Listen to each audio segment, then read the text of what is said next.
Assalamualaikum warahmatullahi wabarakatuh. Jumpa lagi dengan Gus Luken Sunarto pada Klinik Bahasa dan Sastra Indonesia. Saudaraku, pada kesempatan ini Gus Luken akan menyampaikan beberapa kisah dalam dunia wayang. Untuk pertama kalinya Gus Luken akan memperkenalkan kitab Mahabharata. Mengapa ini perlu saya sampaikan? Karena dewasa ini semakin banyak para remaja atau siswa yang tidak mengenal kitab Mahabharata. Oleh karena itu ini perlu saya sampaikan, apakah ini termasuk ke dalam cerita fiksi atau dongeng atau yang lainnya, sehingga para remaja bisa memahaminya. Baik saudaraku, langsung saja saya perkenalkan tentang kitab Mahabharata. Kitab Mahabharata ini adalah merupakan sebuah kitab yang sangat istimewa bagi pemeluk agama Hindu. Kitab ini menceritakan tentang perang Bharatayuddha melawan antara Pandawa melawan Kurawa. Jadi dari sana nanti inti dari kitab ini menceritakan kisah Mahabharata, keturunan darah guru, yaitu Pandawa dan Kurawa yang dalam memperebutkan tahta Hastinapura harus ditempuh dengan perang besar, sehingga dinamakan perang Bharatayuddha antara Pandawa dan Kurawa. Penyusun kitab ini adalah Resi Vyasa Krishna Dwipayana, atau dalam istilah Hindu adalah Vyasa Krishna Dwipayana. Ini muncul pada sekitar 400 tahun sebelum Masehi. Ya, jadi sudah sangat lama sekali, menggunakan bahasa Sanskerta. Kemudian pada akhir abad ke-10 baru diterjemahkan ke dalam bahasa Jawa kuna.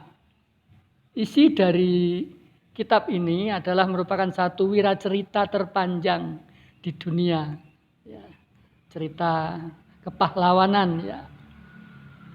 Antara 100.000 sloka dengan sekitar 1,8 juta kata ini panjangnya, sehingga ini 4 kali lebih panjang daripada kitab Ramayana. Jadi dalam dunia Hindu terkenal adalah istilah Mahabharata dan Ramayana.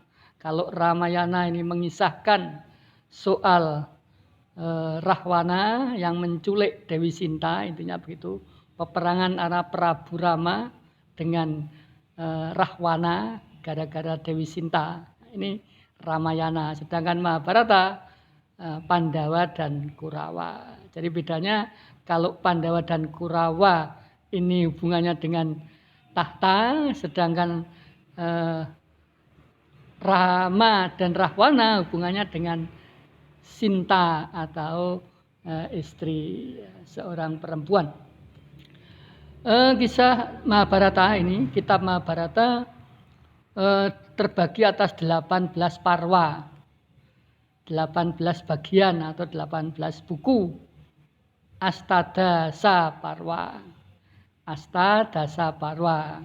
Asta ini 8, dasa ini 10. Nanti 18 parwa. Berisi konflik Pandawa 5 dan saudara sepupu mereka Sang Kurawa yang jumlahnya 100 orang. Jadi ini sepupunya ini. 100 melawan 5 orang. 100 ini di pihak yang biasanya penuh dengan kelicikan atau kejahatan, sedangkan Pandawa yang jumlahnya 5 ini penuh dengan kebaikan. Inilah saudaraku silsilah dari Pandawa dan Kurawa.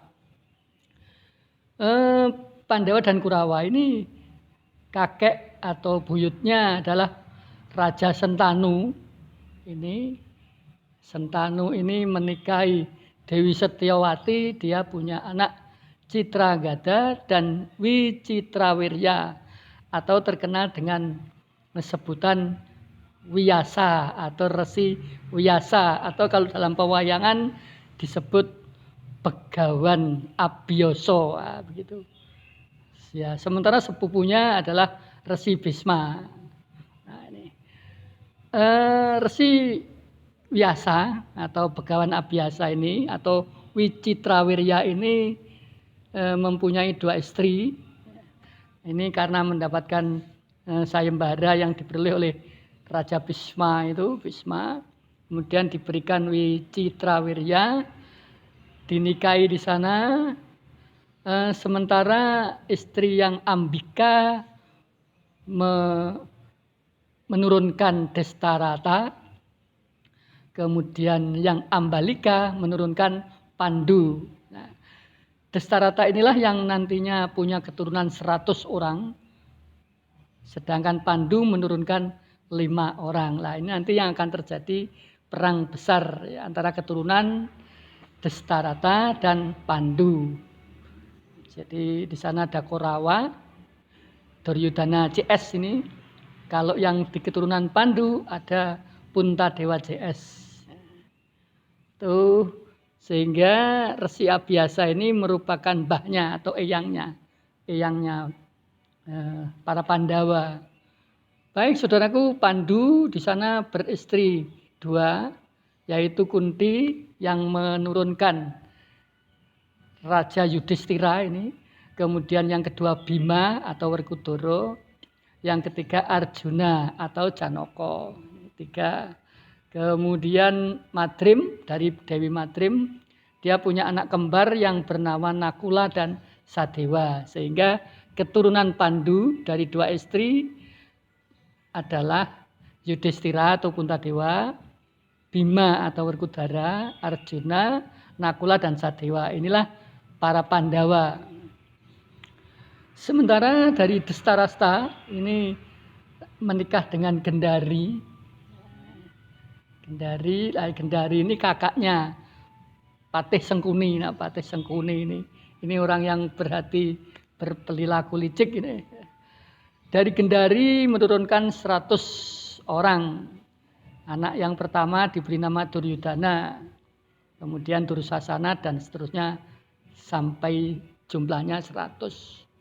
Nah, ini jadi keturunan Destarata dengan keturunan Pandu inilah yang nantinya memperebutkan tahta Hastinapura sehingga terkenal dengan perang Bharatayuddha. Oke. Saudaraku, rincian isi kita Mahabharata ada 18 bagian tadi. Saya sebutkan satu persatu secara singkat saja. Yang pertama adalah Adiparwa, buku pengantar. Nah, buku pengantar ini sesungguhnya adalah penutup dari kisah Mahabharata. Karena di sana menceritakan tentang pertama kematian dari Raja Parikesit, di mana Parikesit ini adalah cucu dari Pandawa yang nantinya akan merajai, menjadi raja di Hastinapura setelah Hastinapura menjadi milik Pandawa. Nah, Parikesit inilah nantinya dia juga akan menurunkan Raja Kediri yang namanya Raja Jayabaya. Ini termasuk keturunan Parikesit. Kemudian yang kedua, Sabhaparwa. Ini merupakan buku persidangan. Sabhaparwa ini isinya, jadi suatu ketika antara Pandawa dan Kurawa ini dipertemukan karena Kurawa ingin menguasai dari tahtanya atau kerajaan itu yang maha besar itu, maka dia di sana mengadakan sidang dengan anggota 100 orang itu, 100 Kurawa itu. Nah, disitulah dia mempunyai rencana licik, yaitu mengadakan judi dengan model dadu antara Pandawa dan Kurawa. Oleh patihnya Pandawa disetel harus kalah. Nah, akhirnya ketika kalah maka dimunculkan buku yang ketiga, yaitu Wanaparwa. Kekalahan itu harus ditebus selama 12 tahun di hutan. Maka para Pandawa akhirnya harus mengembara di hutan. Nah, kalau nanti sebelum 12 tahun ketahuan oleh para Kurawa, maka dia akan mengulangi lagi 12 tahun.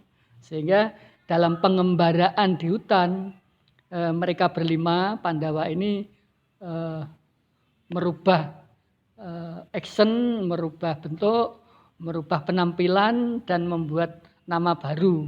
Nah, nanti di sana begitu diceritakan seperti itu. Kemudian yang keempat ini adalah Wirataparwa, buku Pandawa di negeri Wirata. Pandawa 5 yang mengembara tadi pada akhir perjalanan pada tahun ke-12 dia ngawulo di kerajaan Wirata, yaitu sebetulnya dia adalah eyangnya sendiri, namun di sana dia tidak mengaku bahwa itu adalah Pandawa. Sehingga nanti sampai suatu ketika ada kejadian yang maha dahsyat, akhirnya baru terungkap bahwa 5 orang yang ngawula itu adalah cucunya sendiri, yaitu Pandawa. Yang kelima, Udyoga Parwa, buku usaha dan persiapan. Ini bagaimana persiapan para Korawa atau usaha para Korawa untuk membunuh para Pandawa sehingga para Pandawa tidak bisa atau tidak jadi memiliki kerajaannya. Dari situ maka karena sesuatu hal Pandawa tetap jaya, tetap tidak bisa dikalahkan, akhirnya terjadilah betul namanya Jangka Bharatayuddha, yaitu perang Bharatayuddha dalam rangka mengembalikan tahta kerajaan Astina itu. Siapa pemilik yang sah? Siapa yang menang, dia jadi pemiliknya. Di sana ada Senopati yang merupakan pamannya Pandawa, mbahliknya Pandawa, namanya Resi Bisma. Resi Bisma ini kakaknya, eyangnya Pandawa. Resi Bisma dia maju sebagai Senopati. Nah, ini nanti diceritakan dalam buku Bhisma Parwa. Sehingga Bhisma nanti juga akan kalah oleh Pandawa Club. Nah, ini. Tapi kekalahannya hanya dengan seorang perempuan karena dulu dia pernah membunuh istrinya sendiri. Maka ini rohnya istrinya masuk ke dalam istrinya orang-orang Pandawa, dia membunuh Bhisma. Buku yang ketujuh adalah Drona Parwa. Setelah Bhisma meninggal, maka diangkatlah Drona menjadi senopati perang melawan Pandawa. Drona ini adalah guru dari mereka berdua. Ya gurunya Pandawa, ya gurunya para Ngastina atau para Korawa. Sehingga para Pandawa suatu saat itu bingung melawan gurunya. Tapi karena ini dalam kondisi perang, maka Pandawa mau tidak mau harus melawan. Akhirnya Drona pun juga tewas dan gugur dalam Medalaka. Nah, di sana ada Utang Pati, Nyaur Pati, ada pembantu-pembantu yang disediakan oleh dewa, sehingga di antara peperangan itu adalah merupakan proses tagih janji, yaitu. Yang ke-8, setelah Drona meninggal atau tewas atau gugur, maka Karna sebagai adipati yang sudah merupakan sahabat dari Raja Duryudana, dia maju sebagai senopati juga. Ini dan berhasil mengalahkan keturunan Bimasena sampai meninggal. Namun karena yang akhirnya harus bertanding melawan adiknya sendiri, adik kandungnya, yaitu Harjuna. Ini karena satu ibu yaitu dari Ibu Kunti. Ibu Kunti punya anak Karna pertama, karena ini hasil dengan dewa. Kemudian yang kedua punya anak Pandawa 5 ini. Karena tewas oleh adiknya, adik kandungnya, oleh Pandawa. Setelah itu baru Salya Parwa. Salya ini adalah seorang senopati yang terakhir di sana, maju sebelum tewasnya sang raja dan sang patih. Ini Salya ini. Ini juga saudaranya Pandawa otomatis. Ini adalah buku ke-9 yang mengisahkan tentang kematian Salya. Buku ke-10 menceritakan tentang buku penyerbuan di waktu malam. Setelah semuanya meninggal, 100 orang meninggal, masih tersisa 2 orang, yaitu Aswatama dan Kartamarma. Aswatama ini bersembunyi di hutan, maka suatu ketika dia mengadakan penyerbuan di Hastinapura yang sudah diduduki oleh para Pandawa. Namun karena di sana ada bayi yang canggih, bayi yang disusupi dewa, maka Aswatama pun meninggal karena terjejak oleh bayi tersebut. Bayi tersebut bernama Parikesit yang nantinya menjadi raja terakhir di Hastinapura ini. Kemudian yang ke-11 adalah Stri Parwa, menceritakan tentang para janda dari 100 orang Kurawa, bagaimana nasibnya di sana diceritakan. Kemudian buku ke-12 adalah Santi Parwa, buku kedamaian jiwa. Setelah Hastinapura sah menjadi milik Pandawa, maka mereka semuanya didamaikan.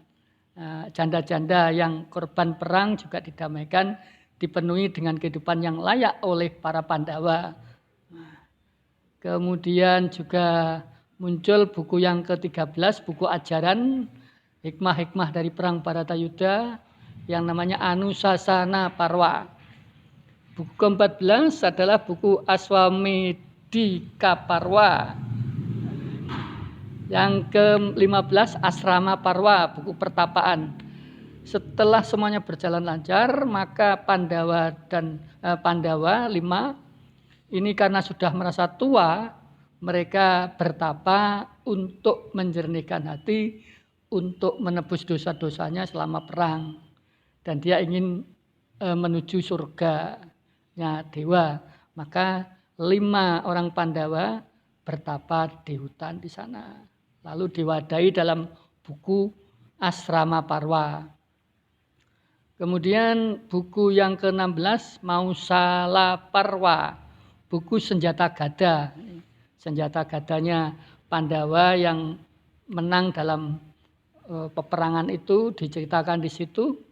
Yang ke-17 adalah Mahaprastanika Parwa, buku perjalanan suci. Ini menceritakan kisah Pandawa yang akan naik surga. Kisah Pandawa yang akan naik surga dengan berjalan ke kahyangan menuju surga, dan satu persatu terjatuh dan seterusnya karena harus ditagih oleh dewa kesalahan-kesalahan di dunianya. Walaupun sudah bertapa, tapi oleh dewa juga masih ditunjukkan kesalahan-kesalahannya. Sehingga satu persatu akhirnya bisa naik ke surga. Namun yang terakhir adalah Puntadewa, rajanya atau kakak tertua ini yang tidak bisa naik surga.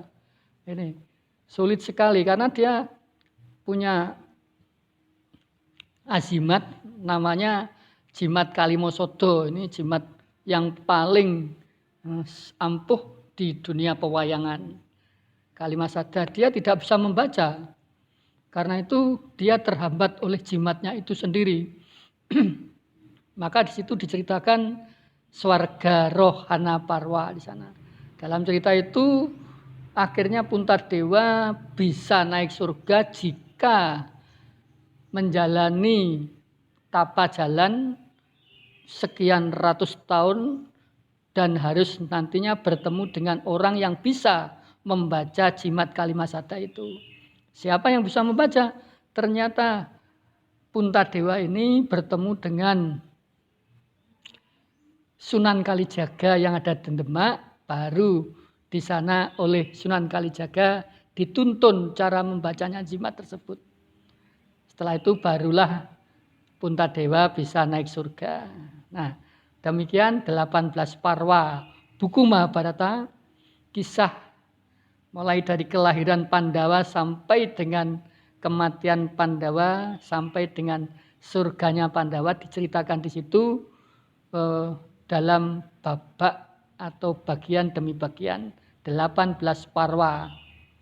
Nah, oke saudaraku, itulah tadi tentang kisah Mahabharata. Maka dari kisah ini atau amanat atau hikmah kisah Mahabharata, kita bisa mengambil hikmahnya. Yang pertama, kejahatan akan hancur melawan kebaikan. Nah, ternyata pihak Kurawa yang jumlahnya 100 pun kalah dengan 5 orang, yang 5 orang karena selalu berbuat baik, yang 100 selalu berbuat jahat ini. Maka dari itu kejahatan akan hancur melawan kebaikan. Kemudian amanat yang kedua, tirulah watak ksatria para Pandawa, selalu menolong, ya, jiwa besar hati dan sebagainya. Yang ketiga, janganlah memperebutkan harta dan tahta dengan mengorbankan persaudaraan. Nah, inilah hikmah dari kisah Mahabharata. Saudaraku, demikian dunia wayang, apresiasi terhadap sastra fiksi yang berupa dongeng atau wayang. Oleh karena itu ini sebagai nanti pengetahuan dari para remaja, mudah-mudahan berkenan dan bermanfaat. Kurang lebihnya mohon maaf. Wassalamualaikum warahmatullahi wabarakatuh.